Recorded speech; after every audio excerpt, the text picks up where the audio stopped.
Hello दोस्तों, आज हम लोग पढ़ेंगे संधि, जो कि हिंदी में बहुत ही महत्वपूर्ण टॉपिक रखता है। तो इसमें सबसे पहला बन सकता है क्या, संधि क्या है? एग्जाम्पल के थ्रू बताइए। तो आपकी परिभाषा में पहला आएगा संधि, उसके बाद उसकी एक तो एग्जाम्पल्स आपको लिखने होंगे। संधि क्या है?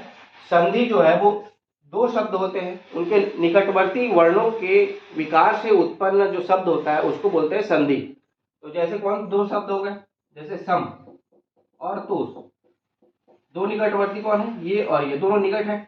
पहले शब्द का अंतिम वर्ण, दूसरे शब्द का प्रथम वर्ण, इन दोनों के विकार से जो उत्पन्न हुआ,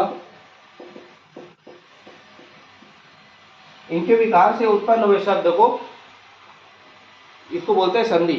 और एक आता है संधि विच्छेद। तो संधि एक शब्द, संधि शब्द को दो अलग अलग शब्दों में तोड़ना संधि विच्छेद कहलाता है। तो ये हो गया संधि। अब हम लोग देखेंगे कि संधि के प्रकार कैसे हैं। तो सबसे महत्व पहला आता है स्वर संधि, व्यंजन संधि और फिर विसर्ग संधि।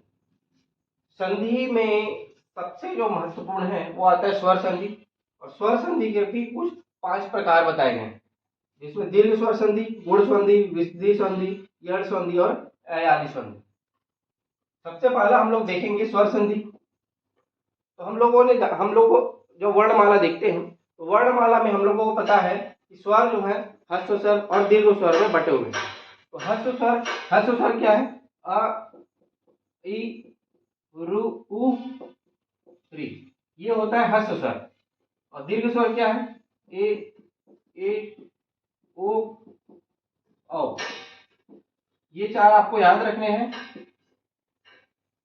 ये वृद्धि स्वर होते हैं, दीर्घ स्वर होते हैं और ये होता है ह्रस्व स्वर। ये क्लियर हो गया तो स्वर संधि क्लियर हो जाता है।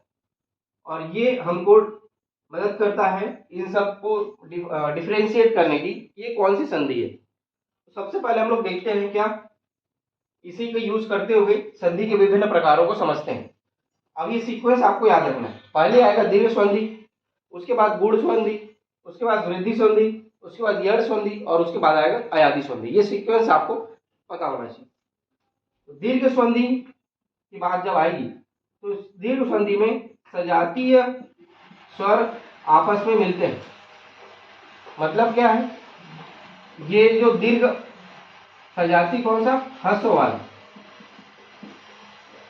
वाला जो स्वर है वो आपस में मिलते हैं। मतलब अ प्लस अ, या फिर ई प्लस ई, या उ प्लस उ। ये उ या बड़ा उ भी हो सकता है, ई या बड़ा ई भी हो सकता है, अ या आ भी हो सकता है। इस तरह से सजातीय स्वर जब मिलते हैं तो बनता है दीर्घ स्वर संधि। तो ये हो गया, आपको सजातीय स्वर आपका जब भी आएगा तो आपको दीर्घ स्वर संधि याद रखना है। गुण स्वर संधि की बात करेंगे तो गुण स्वर संधि में अ या फिर आ के साथ ये तीनों मिलेंगे, ई, उ और री। गुण स्वर संधि के साथ इसके साथ ये तीनों मिलेंगे, ई, उ, री। उसी प्रकार वृद्धि स्वर संधि जब आएगा तो अ या आ के बाद ये चारों मिलेंगे, ए, ओ, औ। ये हो गया वृद्धि स्वर संधि। उसके बाद यण स्वर संधि जब आएगा तो ये तीनों, ये पहले आ के साथ ये तीन आए, फिर आ के साथ ये चार आए। अब सीक्वेंस क्या होगा? ये पहले यहाँ पे आएगा, ये फिर यहाँ पे आएगा, उसके साथ कोई भी स्वर हो सकता है। तो यण स्वर संधि में क्या होगा? ये तीनों पहले आएंगे, ई, उ, री, प्लस कोई भी स्वर हो सकता है। अयादि में क्या आएगा? ये आएंगे पहले ए, ओ, औ, और इसके साथ कोई भी स्वर हो सकता है। दीर्घ स्वर संधि में क्या होगा? जैसे क्या, अ प्लस अ या फिर आ, दोनों जुड़ेंगे तो क्या हो जाएंगे? आ। ई प्लस ई क्या हो जाएंगे? ई, बड़ा ई। तो ये दीर्घ हो जाते हैं। गुण स्वर संधि में क्या होता है? गुण स्वर संधि में क्या होता है? फाइनल शब्द ए, ओ, अर, ये आपको मिलेगा। गुण स्वर संधि के अंतिम में ए, ओ और अर मिलेगा। वृद्धि स्वर संधि में क्या होगा, वृद्धि वृद्धि हो जाएगा, तो इसी का ए औ, वृद्धि में ए और औ हो जाता है। य में य र व, य व र, शब्द में आपको य व र मिलेगा। ई बन जाएगा य, उ बन जाएगा व, री बन जाएगा र। ठीक है। अयादी में क्या होगा, अयादी में अय, आय, औ, आओ, ये मिलेगा। ए बन जाता है अय, ए बन जाता है अय, ओ बन जाता है औ बन जाता है आओ। तो देखो यहाँ पे क्या है, अय, अयादी मतलब अय, तो अय, आय, औ, आओ, ये आपको फाइनल शब्द में दिख जाएगा। जैसे पवन, पावक, पवन में औ आया, पावन में पाव आओ आया, है ना। उसी तरीके से इसके अयादी मतलब अय, अय, आय, औ, आओ, दो चार शब्द आपको याद रखने। अयादी का नाम आया तो चार शब्द, अय, अय, आय, औ, आओ। अय आय है तो ए से बना होगा, आओ होगा तो ओ से बना होगा, ये आपको पता होगा। य संधि में यह याद रखो, य में क्या, य र व, ये सीक्वेंस आपको पता होना चाहिए। तब तो फाइनल जब बनता है उसमें य व र आपको दिख जाएगा। ठीक है। वृद्धि में वृद्धि हो जाता है, सबसे बड़ा हो जाता है, तो क्या होगा, ए और ओ, ए और ओ। गुण में क्या है, इसी का छोटा वाला ए, ये छोटा ओ और अर, ई बन जाता है ए, उ बन जाता है ओ, री बन जाता है र, अर। और दीर्घ में क्या रखना है, सजाती होंगे, बस स्वर संधि खत्म हो जाता है इतने, और कुछ भी नहीं है स्वर संधि। अब हम लोग देख लेते हैं इसके एग्जाम्पल के थ्रू। तो पहला हम लोग देख लेते हैं दीर्घ स्वर संधि। दीर्घ स्वर संधि मैंने बताया पहली चीज क्या, सजाती होंगे और ह्रस्व होंगे। अ, ई, उ, री, चार ह्रस्व स्वर होते हैं। वही चीज अगर आपको बाद में मिल जाए सेम सेम, तो इसमें आप ये भी शामिल कर लेना। अ, आ, ई, उ, री है, सजाती में अ, आ, ई, उ, री, ये सभी आएंगे सजाती में। तो ये इसके बाद वाले शब्द में आते हैं तो सजाती ही कहलाएंगे। तो इस पे एग्जाम्पल क्या है, दीर्घ स्वर संधि में एक एग्जाम्पल है अन्नाभाव। संधि विच्छेद करेंगे तो अन्न प्लस अभाव, अन्न में अंतिम में क्या अ, अभाव के शुरुआत में क्या है अ प्लस अ बन गया क्या आ, तो अन्ना भाव हो गया। विद्यार्थी, इसमें क्या पहला विद्या प्लस अर्थी, आ प्लस अ बनाएगा क्या आ, तो विद्यार्थी हो गया। गिरीश, गिरी प्लस ईस, छोटा ही बड़ाई, छोटा ही बड़ाई जुड़ क्या होगा बड़ाई, तो ये बड़ाई बन गया। र में बड़ा ही लगा है तो गिरीश। पितृण, पितृ प्लस ऋण, री प्लस री सजाती है, ये भी सजाती, ये भी सजाती, ये भी सजाती, ये भी सजाती, मतलब क्या होगा, दीर्घ स्वर संधि।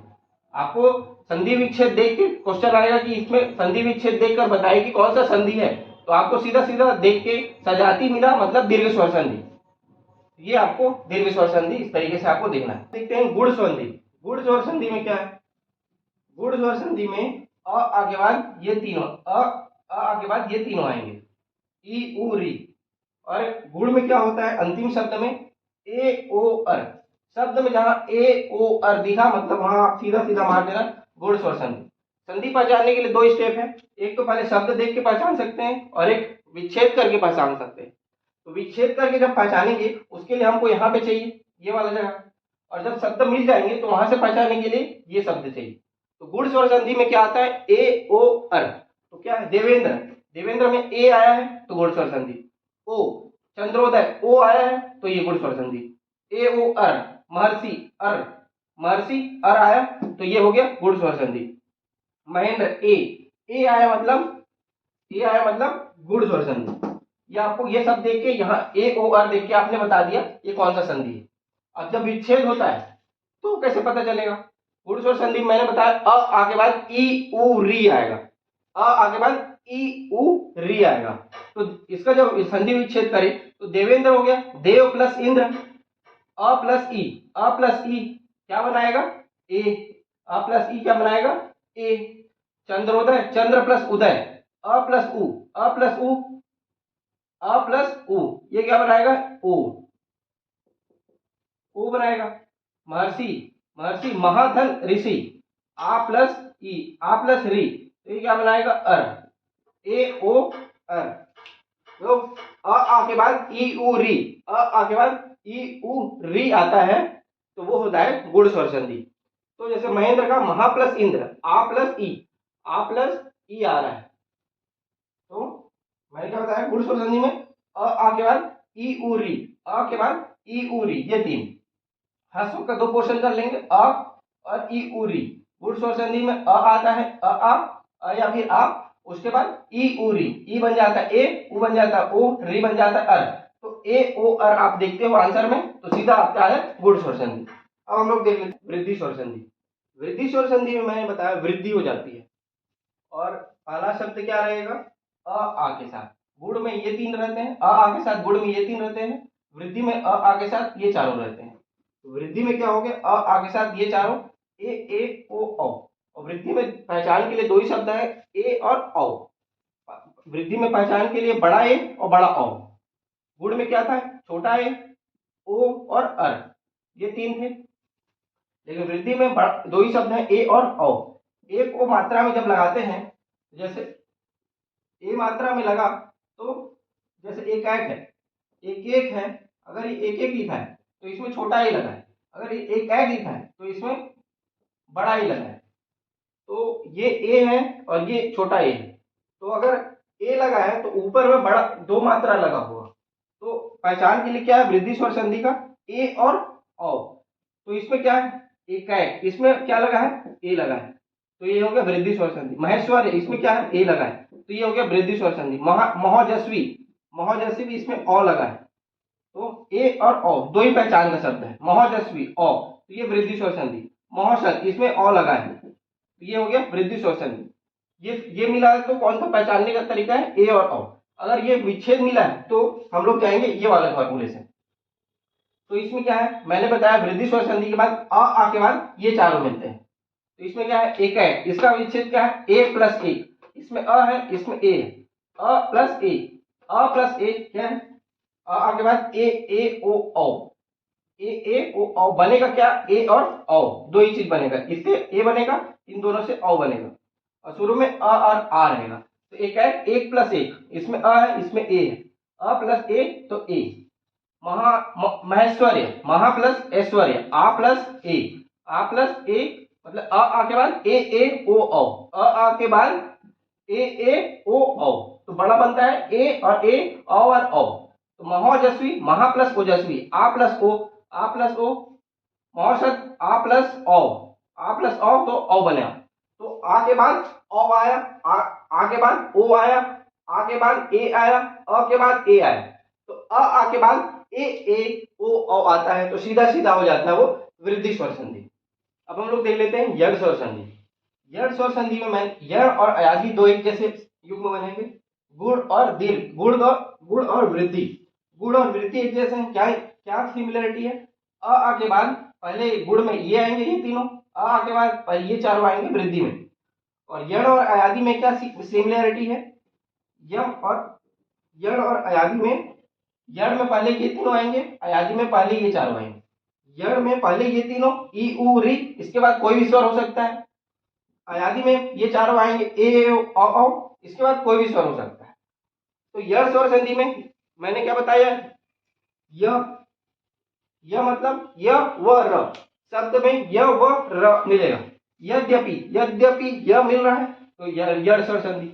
अत्यावश्यक यह मिल रहा है, अत्यावश्यक तो यड़ स्वर संधि। अत्युष्म इसमें क्या मिल रहा है, य।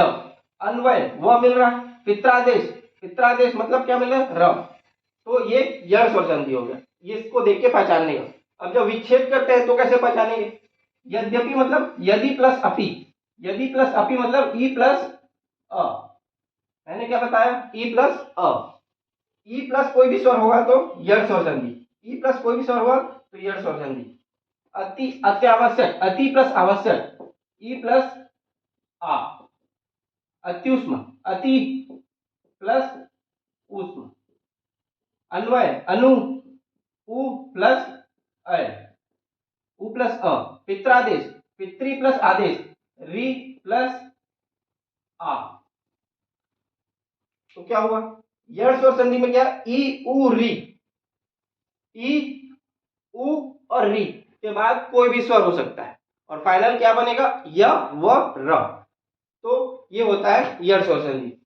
ये फॉर्मूला आपको याद रखना है, इससे आपका बहुत आसान हो जाता है। अब हम लोग देख लेते हैं अयादी स्वर संधि। अयादी मतलब अय, अय, अयादी, अय, आय, औ, औ। चार शब्द आपको याद रखने हैं। क्या? अय, आय, औ, औ। शब्द में कभी भी अय, आय, औ, औ मिला मतलब वो हो गया अयादी स्वर संधि।